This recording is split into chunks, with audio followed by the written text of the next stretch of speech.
디모데전서 5장 1절에서 6절까지의 말씀을 교독하겠습니다.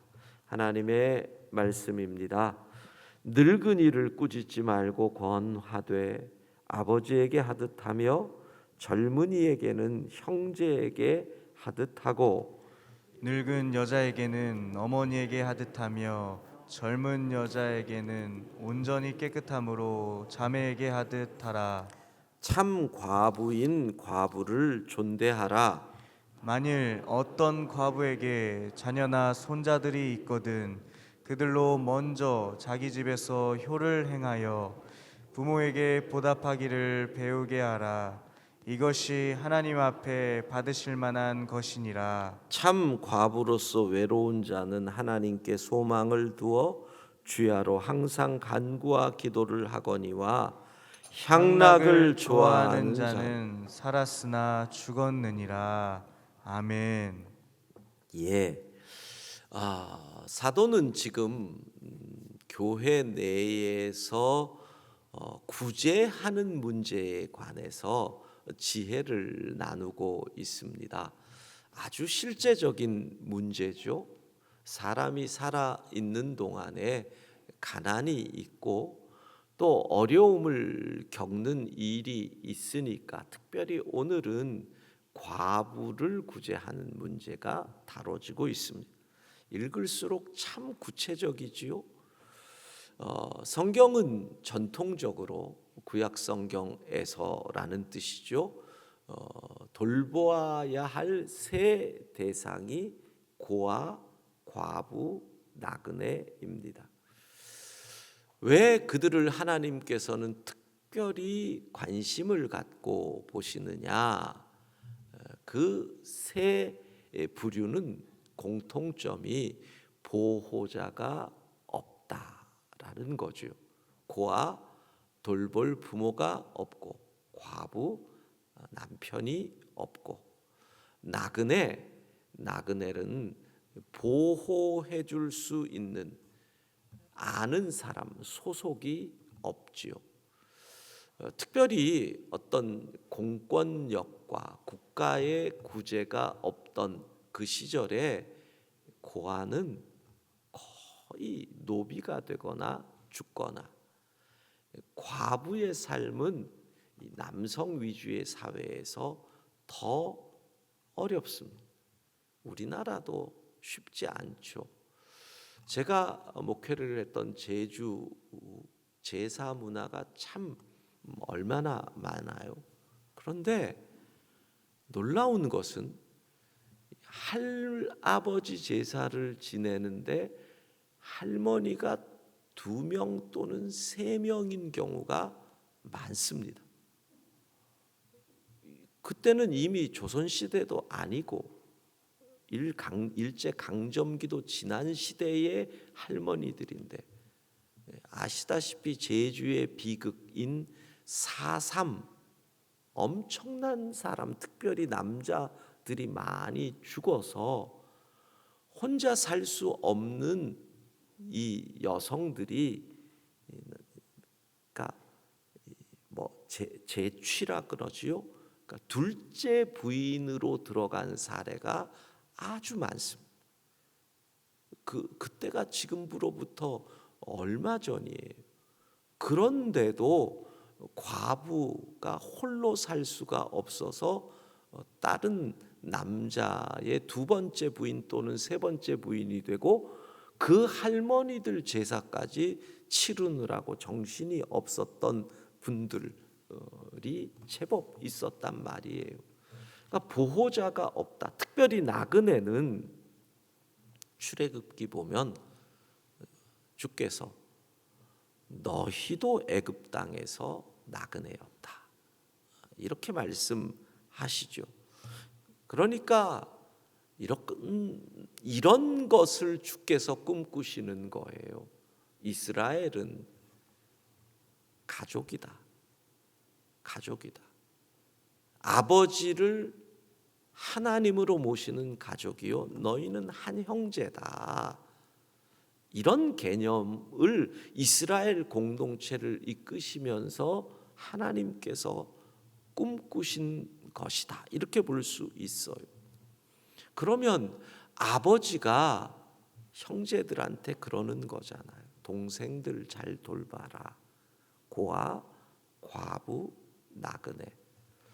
사실 그런 면이 있었을 겁니다. 우리가 농경 시대에 지금도 그런 분들이 있지만 장남에게 부모님들이 재산을 조금 더 물려주는 경우들이 있지요.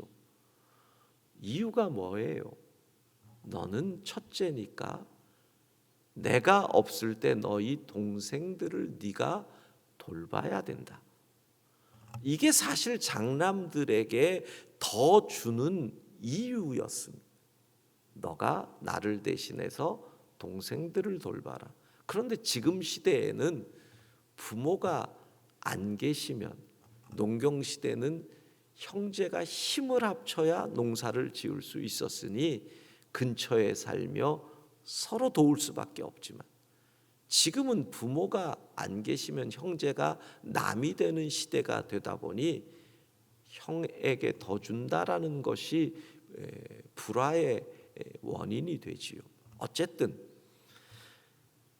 너희가 나를 대신해서 그들을 돌봐야 된다. 그리고 꼭 나오는 얘기가 뭐예요? 만일 그들이 억울한 일을 당해서 어려움을 당해서 울부짖으면 나는 책임을 너희에게 묻겠다. 이게 구약이 말씀하시는 바예요. 그런데 왜 사도는 디모데에게 이 구제에 관한 이야기를 아주 구체적으로 할까요? 쉽지 않잖아요. 우리는 잘 알 거예요. 지금 우리나라에서도 끊임없이 논쟁하는 것이 뭐 기본소득 이런 거. 이게 어떤 면에서 복지가 구제잖아요. 거기서 꼭 나오는 얘기가 뭐예요? 아니, 부자에게도 이걸 줘야 돼? 그러면 아니, 부자는 세금을 내도 더 냈는데 왜 안 줘? 부자에게 주는 돈을 모아서 가난한 자들에게 더 주는 게 나은 게 아니야? 이 얘기가 끊임없이, 그 얘기는 뭐예요? 왜 나보다 죄를 더 주는 거야? 라고 하는 이 공평의 문제가 교회를 시끄럽게 할 수 있다는 거예요. 언제든지 그렇잖아요. 여러분, 별것 아닌 건데도요, 교회에서 예전에 부활절에 계란 주면 꼭 그런 분, 왜 나는 안 줘? 이런 분이 꼭 있었다니까요. 뭔 정말 별거 아닌데 떡 하나 주는데 왜 떡 안 주냐고 항의하는 분이 그냥 가서 받으면 되는데, 그만큼 이 공평은 우리에게 있어서 아주 감정을 상하게 하는 문제 될 수가 있거든요. 대표적인 사례가 이번에 다시 서울시장 된 그분이 한 10년 전인가요? 무상급식이라는 논쟁 때문에 시장을 그만뒀잖아요. 왜 부잣집 아이도 무상으로 급식을 하느냐? 제가 미국에 살았을 때의 작은 이 경험, 우리 아이들에게 급식을 했던 그 경험으로 보면, 우선 미국은 지방자치제가 아주 발달한 나라니까 제일 작은 지방자치단체가 그 지방의 공립학교를 책임지는 시스템입니다. 그러니까 우리로 치면 구 정도가 그 속에 있는 공립학교를, 그럼 무엇으로 재산세를 그 지자체에서 걷어갑니다. 재산세라는 게 뭐예요? 집이라면 집값의 일부를 받아갑니다. 그러면 좋은 공립학교가 있다라는 말은 뭐예요? 재산세를 많이 낸다. 어떤 곳은 집값의 3%에서 4%를 매년 내는 데도 있어요. 그 정도로 가난한 동네가 왜 어려우냐면 집값도 싼데 세금도 싸니 공립학교에 대한 지원이 어려워지는 그런 것들 때문이죠. 저희가 살던 그 프린스턴 그쪽 지역은 공립학교가 좋다 그래서 그 말은 세금이 세다. 좋다 그래가지고 그러다니까 거기도 뭐 월세 사는 사람들은 그 세금을 안 내니까 뭐 무임승차 아니냐 이런 얘기들이 나오잖아요. 어쨌든 거기서는 어떤 식으로 했느냐 하면은 재산세가 아닌 국세, 소득세를 내는 액수에 따라서 아이들의 급식 비용이 달라졌습니다. 뭐 지역마다 다릅니다. 그러니까 세금을 소득이 많은 사람은 많이 내고 소득이 적은 사람은 적게 냅니다. 급식비를. 소득이 아주 작은 사람은 아예 안 내죠, 당연히. 그런데 한 가지가 있었습니다. 급식이 싫은 아이는 급식비를 안 내고 도시락을 싸올 수 있다. 아이들 가운데 학교 급식 싫어하는 애들이 있는데 그 자유는 선택에다 주는 거죠. 내가 싫다는데 왜 급식을 먹느냐? 그러면 애들은 당당하게 집에 와서 나 급식 먹기 싫어, 그냥 빵에다 잼 발라줘.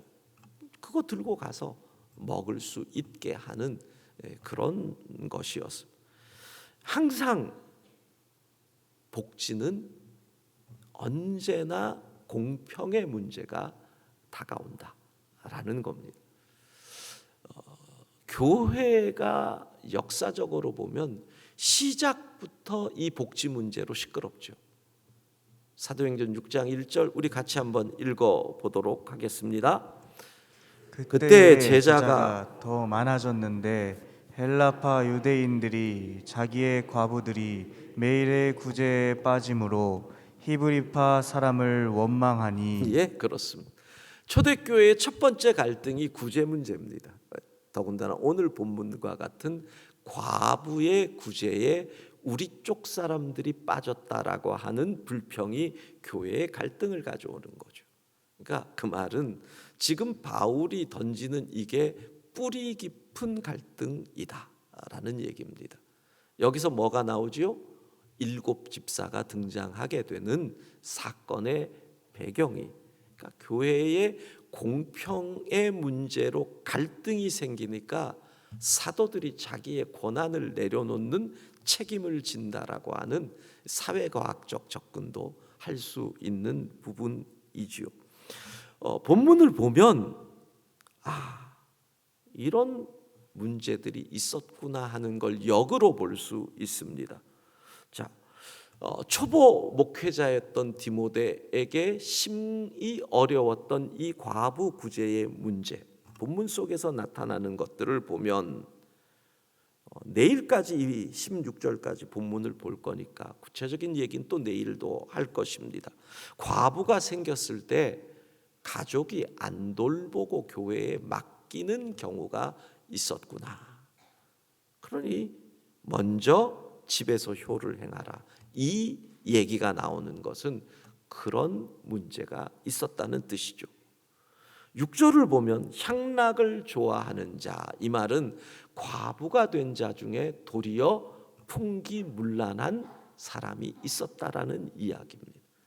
남편이 죽었으니 즐겁게 살자, 요즘으로 얘기하면 신시대 여성 같은 사람이 있었던 것 같습니다.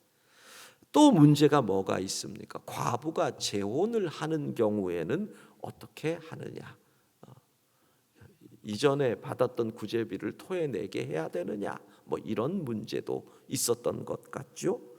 네 번째, 젊은 과부와 늙은 과부를 동일하게 지원을 해야 되느냐? 이런 부분, 그러니까 아주 구체적인 이야기들이 지금 다뤄지고 있다는 겁니다. 오늘 본문에서 우리는 구제의 원칙 3가지를 배우게 됩니다. 첫 번째는 구제의 대상을 분별하라는 거죠. 본문의 표현을 따르면 참과부에게 구제를 해라. 참과부가 어떤 사람인지는 내일 구체적으로 얘기합니다. 그러니까 참과부라는 말이 등장했다는 것은 거짓 과부가 있다는 얘기입니다. 참과부라는 말은 진짜 도움이 필요한 사람을 분별하라는 뜻이죠.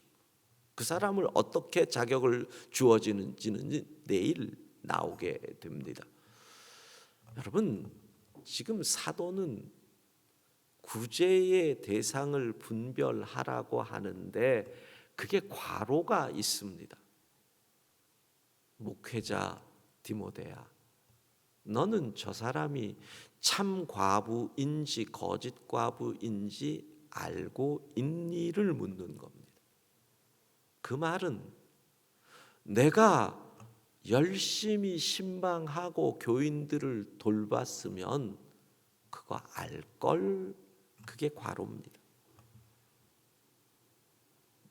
그 집을 가보고 그 집을 신방하고 그 사람과 상담을 하고 그 사람의 문제를 갖고 기도를 하면 너는 알 것이다. 저 사람이 진짜 구제가 필요한지 필요하지 않은지 알 것이다. 이게 과로 속에 들어가 있는 거지요. 목회 제대로 해라. 그래서 구제 대상을 분별해라. 두 번째 원칙은 뭡니까? 4절 나온 말씀입니다. 만일 어떤 과부에게 자녀나 손자들이 있거든 그들로 먼저 자기 집에서 효를 행하여 부모에게 보답하기를 배우게 하라. 이것이 하나님 앞에 받으실 만한 것이니라. 가족이 먼저 돌보는 것이 원칙이다. 사실 맞는 얘기입니다. 모든 사람을 돌보는 복지는 국가도 못하는 거죠. 교회가 그 모든 일을 돌볼 수 없다라는 것은 너무나 당연한 일입니다. 그러니까 원칙은 가족이 돌보는 것이다. 이게 원칙입니다. 그러니까 그 말은 또 무슨 얘기입니까? 너에게 분별력이 있느냐라는 얘기와 또 통하는 겁니다. 교회에서 열심히 충성한다, 봉사한다, 앞장서는데 자기 가족도 돌보지 못하는 그런 사람이 있는지 없는지 분별해라. 이게 과로입니다. 제대로 보고 사람에게 이 일을 맡겨야지 자기 가족 속에 있는 어려운 사람도 못 돌보는 사람, 그런 사람 분별할 수 있어라 라는 거죠. 사도는 그러면 결국 이 본문을 통해서 무엇을 얘기하고자 하는 걸까요? 이겁니다. 구약부터 내려오는 그 대원칙, 교회가 주 안에 새로운 가족을 이루는 것이다. 마가복음 3장에 보면 우리 주 예수 그리스도께서 가르치실 때에 집 바깥에서 예수님을 찾아온 예수님의 어머니와 형제들이 있었다라고 얘기를 합니다. 그래서 사람들이 선생님, 당신의 엄마, 동생, 누이들이 당신을 찾아왔습니다. 그때 주께서 뭐라 그러십니까? 누가 내 어머니고 누가 내 형제고 내 누이냐? 누구든지 하나님의 뜻대로 행하는 자가 나의 형제요 자매요 어머니다.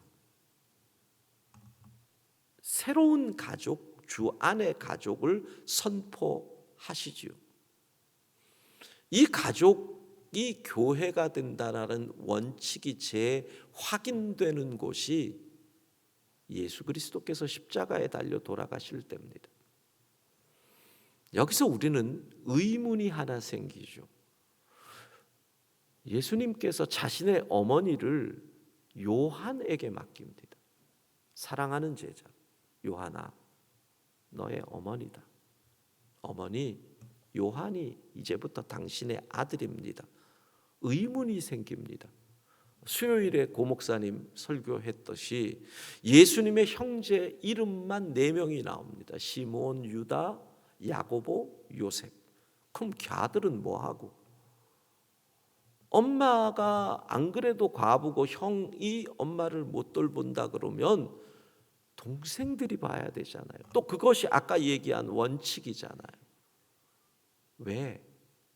추측컨대 2가지입니다. 하나는 형의 십자가의 죽음과 메시아라고 하며 다니는 부분을 동생들이 수용 못했을 확률이 높다는 거죠.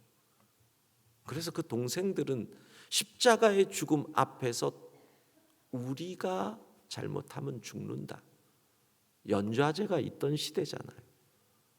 그래서 동생들은 그 자리를 다 피하고 제자만이 예수님의 엄마 옆에 있었을 확률이 상당히 높습니다.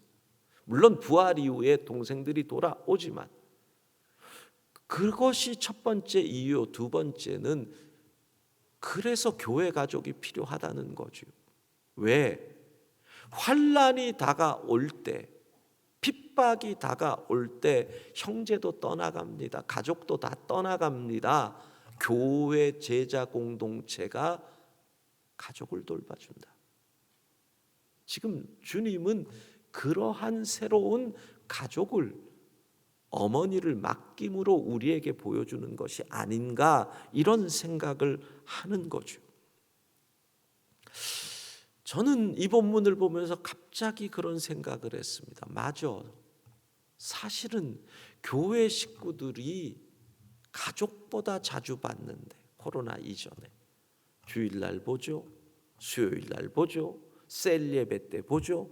최소한 일주일에 3번 봐요. 형제들은 부모님 돌아가시면 명절에 1번, 2번 1년에 봐요. 더 가깝다고. 코로나19 시대가 위드 코로나로 가면서 맞다, 잊고 있었구나. 우리가 재건해야 할 첫 번째가 셀 가족, 무너진 셀을 재건해야 된다. 이 가족을 다시 이루어야 하는구나. 오늘 주께서 우리에게 주신 책임인 줄로 믿습니다. 셀이 무너졌습니다. 이 셀이 주 안에서 더 끈끈하게, 더 사랑으로 돌보고, 그런 셀로 우리가 다시 일으켜서 주 안에 우린 하나, 모습은 달라도 한 형제된 사랑의 가족 이룰 수 있기를 바랍니다. 오늘 기도회 후에 우리의 기도 제목은 다른 거 아닙니다. 여러분들의 셀원들을 위해 기도하십시다. 그래서 다시 우리 셀을 향한 기도와 사랑으로 끈끈하게 뭉치는 셀 식구들을 놓고 오늘은 기도하셔야 할 겁니다. 기도하겠습니다. 자비하신 하나님, 주 안에 우리가 한 형제 자매인 것 잊지 않게 하옵소서. 예수님 이름으로 기도합니다. 아멘.